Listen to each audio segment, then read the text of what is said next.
Hi everyone, this is Dr. Nitin Chhoda with Ignition Time, and in this video I'm going to talk to you about what some states are doing by going over and above, by going above and beyond their state unemployment benefit systems and helping those individuals who need it the most, specifically individuals who were left out of the Lost Wages Assistance Program that was set up by the President's executive action. So I'll go through that in this video, and there are some encouraging signs from some states. You may want to get in touch with your state and see if they have similar programs like that as well, because I'm sure states are going to see the need for this more and more, and each state has its own budget, each state has its own set of parameters, has its own limitations, has its own capabilities. But what is encouraging is what some of the states are doing. But before I do that, I want to talk to you really quick about the levels of poverty in our country. Yes, the levels of poverty.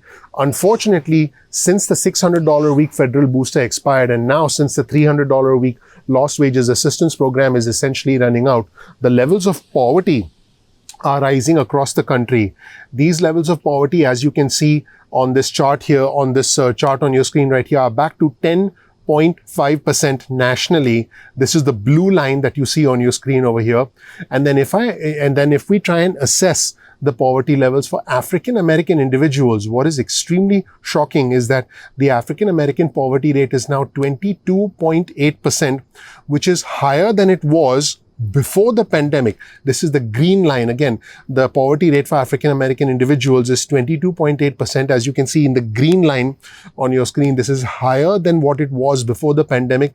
And if we overlay an additional data point, which is the poverty rate for Caucasian individuals, you'll see that the poverty rate for Caucasian individuals is close to the national average. So what is this is very interesting data. This again shows us that the most vulnerable amongst us, and there are certain sections of our population, certain sections of America that are getting impacted more than others. That is where things stand right now. Now you'll see an article on your screen from CNBC that announces that states try to plug gaps in the president's $300 a week unemployment benefits program and the Trump administration's Lost Wages Assistance Program, which provides $300 a week, as you know, is running out for several states.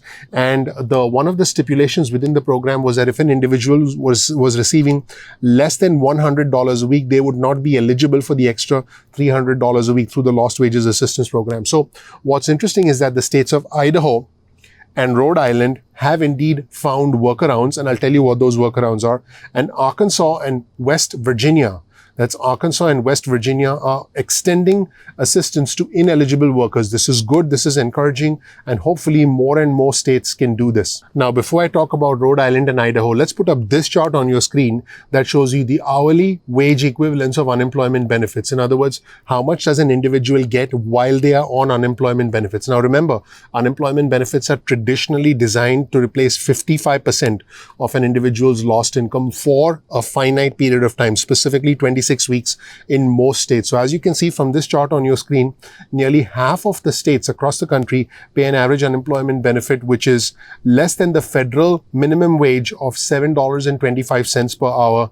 And these hourly equivalents assume a 40-hour work week. So if you look at that dark blue circle, that is the amount based on an average weekly benefit. So that is right where the average falls. And if you look at the light blue dot, which is to the right side of your screen, that is based on the maximum weekly benefit. Most individuals will fall closer to the average. Some individuals may be getting the maximum weekly benefit based on their previous wages, based on their work history, based on many factors. But again, you'll see that nearly half the states pay an average unemployment benefit, which is less than the federal minimum wage of $7.25 an hour. Now, let's take a closer look at the 4 states that are trying to do something to help their residents, specifically those who were left behind or out of those who didn't get support through the Lost Wages Assistance Program. Now, let's start with the state of Rhode Island.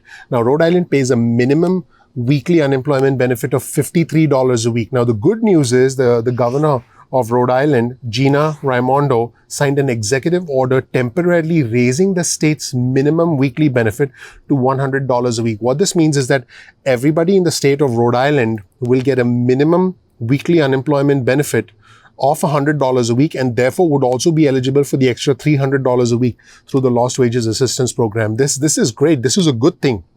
Now, this was done for the duration of the LWA program, which runs for up to 6 weeks, dated from the week ending August 1st. So there would be retroactive payments. So this is a good thing. Now, this executive order was signed by the governor on the 28th of August, and this would qualify approximately 3,500 individuals to receive the extra $300. So in other words, it took the ones who were the most vulnerable and made them eligible. So we're talking 3,500 individuals, and this is a good thing. Now, similarly, Idaho is using $15 million in federal aid to pay a $300 weekly benefit to those who make less than $100 a week. This is interesting. So again, the state of Idaho is using $15 million in federal funds, which were received through the CARES Act as a result of the pandemic, to pay a $300 weekly benefit to those who make less than $100 a week from unemployment insurance, according to a spokeswoman for the governor, Brad Little. So again, this is a good thing.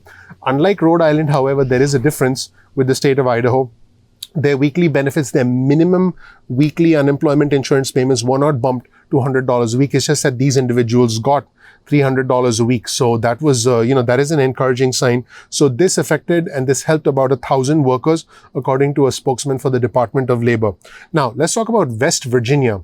So here's what West Virginia did. They are just one in a few handful of states that are opting to pay an extra $100 to individuals on top of the $300 weekly benefit. So West Virginians are getting the full $400 a week. So that is a good thing. So just to be clear, in the state of West Virginia, according to Governor Jim Justice, individuals who are collecting less than $100 in state unemployment insurance benefits will actually get this extra $100. So they will get the extra state $100 bonus, but they will not get the $300 booster through the Lost Wages Assistance Program, which is interesting. You can start to see that different states are doing different things. So again, West Virginia is providing $100 a week to individuals who are getting the $300 a week, bringing the total booster up to $400. But individuals who are getting less than $100 a week in state unemployment insurance benefits will get that $100. But according to Governor Jim Justice, they will not get the extra $300. So, different states are doing it differently. Now, let's take a look at what Arkansas is doing.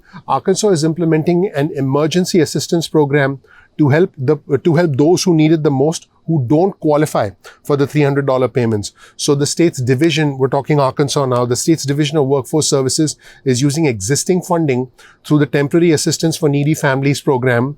It's, better known as welfare, to provide benefits to workers ineligible for the Lost Wages Assistance Program. So those who qualify would get benefits that at a minimum would equal the benefits that workers get through the Lost Wages Assistance Program, as per the state of Arkansas. And on a final note, I'll show you this chart on your screen right here, which shows you the share of lost wages that have been replaced by unemployment benefits. And you can see that this varies across the country. So different parts of the country are seeing a different proportion of their income being replaced by the Lost Wages Assistance Program. Now, keep in mind, again, unemployment benefits were not originally designed to replace, all of a person's income. They were designed to replace 55%. But the moment you add a booster, when we had the $600 a week federal booster in the past, and now we have the $300 a week Lost Wages Assistance Program for a short period of time, for a finite period of time, it kind of changes the equation quite significantly. So again, on your chart, you'll see the share of lost wages replaced by unemployment benefits.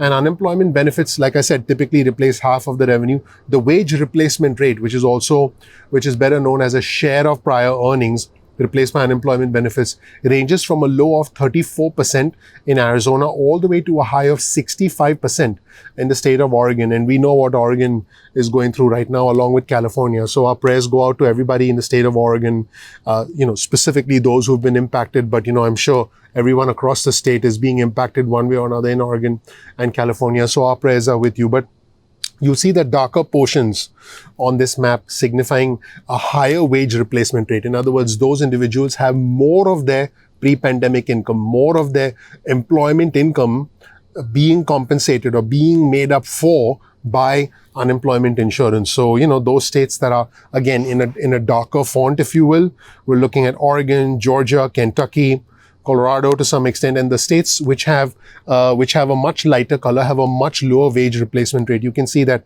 Arizona, Louisiana, Mississippi, those states jump out at you. So, and on a final note, the individuals who make less than $100 a week in state unemployment benefits, according to latest data from the Labor Department, This is almost 1 million people as of August 1st. To be specific, it's 912,000 people, which is approximately 6% of those who are collecting unemployment insurance. These individuals would be ineligible for the lost wages assistance program, $300 a week booster subsidy due to the $100 a week threshold, because they don't meet that threshold. This was an estimate. This was based on data provided by the Labor Department. So there you have it, everybody. This is what states are doing. This is the state of the economy.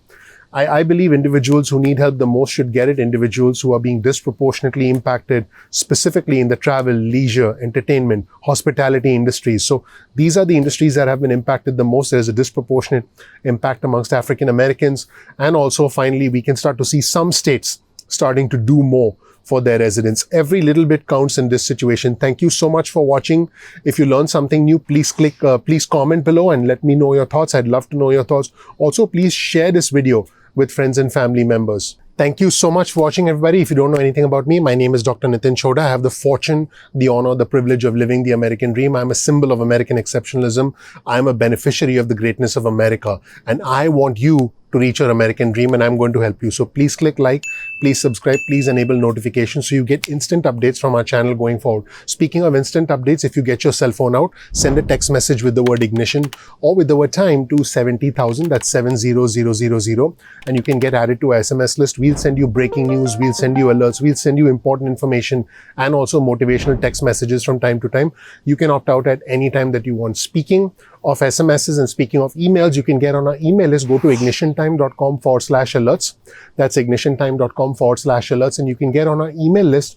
Now you can opt out of our emails or our SMSs at any point in time. So that's no problem. Also, if you want to follow us on Instagram, our Instagram handle is ignition_time. That's ignition_time. That's our Instagram handle. You can also follow us on Twitter. Our Twitter handle is ignition_time, the exact same Twitter handle. You can get breaking news and alerts from us directly on Twitter. Keep in mind, we release videos at 2 p.m. East Coast time most days of the week. Please again, click like, click subscribe, enable notifications. Now, sometimes YouTube does not send out notifications. So make sure you bookmark youtube.com/ignitiontime. That's youtube.com/ignitiontime, so that you can bookmark our channel. You can visit our homepage and check out our videos. You won't miss a single video, just in case YouTube does not send out the notifications. Once again, thank you so much for watching. Please click like, please subscribe, please enable notifications. That is your vote of confidence in me and my team, because we work very hard. A lot of the effort that you see actually happens behind the scenes. What you see might look simple, but it's actually, there are a lot of moving parts to it. So I hope that you give us your vote of confidence, help out the YouTube algorithm, and also support me on my team by simply clicking the like button, clicking subscribe, and enabling notifications. Also, comment below. I'm looking forward to interacting with our community. So definitely comment below, definitely share this video with friends and family members so that we can, we can grow our community. We can get perspectives from other individuals. Thank you so much for watching. I'm looking forward to seeing you in the next episode of Ignition Time. Thanks. Bye.